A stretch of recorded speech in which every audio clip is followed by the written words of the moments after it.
అంటే అన్ని పార్టీల నుంచి కూడా రేపు లీగల్గా కానీ పొలిటికల్గా కానీ చాలా ఛాలెంజెస్ ఉంటాయి కాబట్టి చెప్పినంత ఈజీ కాదు, ప్రసంగాలు ఇచ్చినంత ఈజీ కాదనేది ప్రాక్టికల్గా మనం గ్రహించాల్సి ఉంటుంది. ఒకసారి సుజాత గారు జనసేన నాయకురాలు వారి దగ్గరికి వెళ్ళాం. నమస్తే అండి సుజాత గారు. కక్ష సాధింపు చర్యలు వద్దు, చాలా క్లారిటీతో ఉన్నారు మీ నాయకుడు.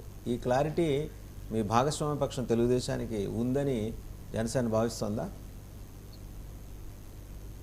నమస్తే సార్. ముందుగా మీకు అలాగే 99 వీక్షకులకి ప్యానెల్లో ఉన్న తోటి సభ్యులందరికీ శుభోదయం అండి. పవన్ కళ్యాణ్ గారు గెలిచిన మొదటి రోజు చెప్పిన మాట మనందరికీ గుర్తుండే ఉంటుంది. రాజకీయంగా ప్రత్యర్థులమే కానీ వ్యక్తిగత కక్షలు జగన్మోహన్ రెడ్డి గారి మీద కానీ వైసీపీ నాయకుల మీద కానీ మాకు లేవు. ఇప్పటి వరకు చేసింది యుద్ధం ఇక్కడతో అయిపోయింది. దీని తర్వాత నుంచి మేము పరిపాలన మీద దృష్టి కేంద్రీకరిస్తామని చెప్పారు. అలాగే ఇప్పుడు అంటే కక్ష సాధింపు చర్యలు అంటే వ్యక్తిగత కక్షలు వేరు, అలాగే పరిపాలనలో జరిగిన లోపాలని వెతికి తీయడాన్ని కక్ష సాధింపు చర్యలుగా అనుకుంటే కనుక అది చాలా పెద్ద పొరపాటు అని భావిస్తున్నామండి. ఖచ్చితంగా గత పరిపాలనలో ఏదైతే తప్పులు జరిగినాయో, అవినీతి జరిగిందో ఎవరు అనుకున్నారో చెప్తారా? ఒక్క నిమిషం సుజాత గారు. పరిపాలనలో జరిగిన లోపాలను ఎత్తి చూపిస్తే దాన్ని కక్ష సాధింపు చర్య అనే మాట ఎవరన్నారో చెప్తారా అంటున్నాను. వైసీపీ శ్రేణుల నుంచి వినిపిస్తున్న మాట అండి. వాళ్ళు అంత స్థాయికి వెళ్ళి మాట్లాడేంతటి బలంగా వాళ్ళు ఉన్నారని మీరు అనుకుంటున్నారా? వాళ్ళు ఇల్లు వాకిళ్ళు వదిలిపెట్టి పారిపోతున్నారు, పెద్దిరెడ్డి రామచంద్రారెడ్డి అంటే వాళ్ళతో సహా. తెలుసు కదా మీకు. వాళ్ళ సాక్షి మీడియా సాక్షిగా కానీ అలాగే వాళ్ళు సోషల్ మీడియాలో కానీ వాళ్ళు మాట్లాడుతున్నారండి. మొన్న కొడాలి నాని గారు కూడా బయటకు వచ్చి మాట్లాడడం జరిగింది. అంటే మాట్లాడడానికి కూడా వీలు లేకుండా మాట్లాడే స్వేచ్ఛను కూడా హరించేంత దుర్మార్గంగా ఈ ప్రభుత్వం అయితే ఏం వ్యవహరించట్లేదండి. వాళ్ళు బయటకు వస్తున్నారు, వాళ్ళు మాట్లాడుతున్నారు.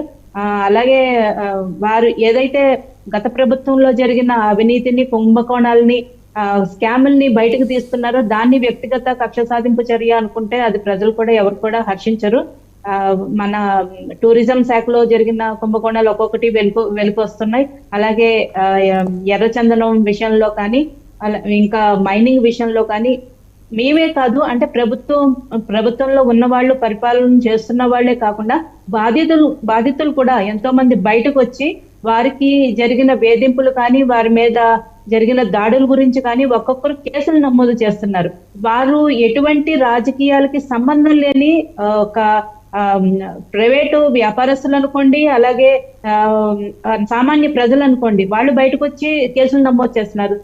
మనం సపోజ్ ఒక చిన్న ఎగ్జాంపుల్ చూసుకుంటే నెల్లూరు జిల్లాలోనే ఒక మైనింగ్ సంబంధించిన వ్యాపారి ఆయన బయటకు వచ్చి ఆయన వైసీపీ హయాంలో అర్ధరాత్రి ఒక గుంపుగా వచ్చి అక్కడ లోకల్ వైసీపీ నేత అండదండలతోటి మైనింగ్ స్వాధీనం చేసుకున్నారు.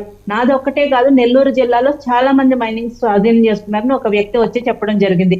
అలాగే విడుదల రజనీ గారి విషయంలో స్టోన్ క్రషర్స్ యజమాని మా దగ్గర లంచం తీసుకున్నారు అని చెప్పి వారు బయటకు వచ్చి కేసులు నమోదు చేయడం జరిగింది.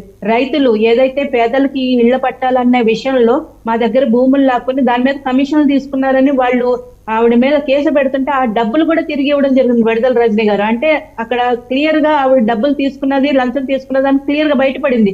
ఎటువంటి విచారణ జరగకుండానే అక్కడ బయటపడింది. ఇలాంటివి ఎన్నో బయటపడుతున్నాయి. వాటి మీద ప్రభుత్వం విచారణ చేస్తేను, అలాగే ప్రభుత్వంలో ఉన్న ఇప్పుడు ఎవరైతే పాలనా పగ్గాలు చేపట్టిన మంత్రులు, శాఖ మంత్రులు విచారణ చేస్తుంటే దాన్ని వ్యక్తిగత కక్షలుగా తీసుకుంటే కనుక అది చాలా పొరపాటు అవుతుందండి. పెద్దిరెడ్డి గారిని అలాగే మిథున్ రెడ్డి గారిని గడప దాటినట్లేదని కక్ష సాధింపు చర్యలు అనుకుంటున్నారు. కానీ వారు దేశం దాటించిన ఎర్రచందనం గురించి విచారణ చేస్తున్నారు. ఆ ఫైళ్లు పవన్ కళ్యాణ్ గారి దగ్గరకు రావడం జరిగింది, నేపాల్లో పట్టుబడినట్టు. వాటి మీద విచారణ చేయడాన్ని వ్యక్తిగత కక్షలుగా తీసుకోవద్దండి. ఎక్కడో అరాకొర ఏదైనా అంటే ఈ 5 ఏళ్లలో వాళ్ళు చేసిన అరాచకాలను బట్టి 1-2 కార్యకర్తలు ఏదైనా కోపానికి గురయ్యి వారు ఏదన్నా మాటల దాడి కానీ అంటే వారి ఇళ్ల మీద కోడిగుడ్లు విసరడం అలాంటి దాడులు ఏమన్నా చూసుకుంటే అది వ్యక్తిగత దాడులు ప్రభుత్వం చేస్తుందని ప్రభుత్వం మీద వాటిని పిలవడం మాత్రం అది. సో లక్ష్మణరావు గారు, మళ్ళీ మీ దగ్గరికి వస్తాం. లక్ష్మణరావు గారు, ఇవన్నీ చూసి చూడనట్టు వదిలేయండి మీరు. ఎందుకంటే 5 ఏళ్ల పాటు మీరు సృష్టించిన విధ్వంసానికి వాళ్ళు ఇస్తున్న బదులు ఇది. మీకు ఎలా బీపీలు వచ్చినాయి ఒక 5 ఏళ్ల క్రితం, 3 ఏళ్ల క్రితం అనుకుంటాను, తెలుగుదేశం ఆఫీస్ మీకు ఎలా బీపీలు వచ్చినాయో వాళ్ళకు కూడా బీపీలు వస్తాయి. మీరు అంటున్నారు కదా, మీ నాయకుడు అన్నాడు కదా, ఆ రోజు తెలుగుదేశం పార్టీ ఆఫీస్ మీద దాడి చేసినప్పుడు తట్టుకోలేక బీపీలు వచ్చినప్పుడు, బీపీలు వస్తే టెల్మి సటాన్ 40M చేసుకోవాలి కానీ ఆఫీసుల మీదకి వెళ్ళి దాడులు చేయరు లక్ష్మణరావు గారు. దానికి ఇవాళ మీరు ప్రతిఫలం మీరు అనుభవించాల్సి వస్తుంది.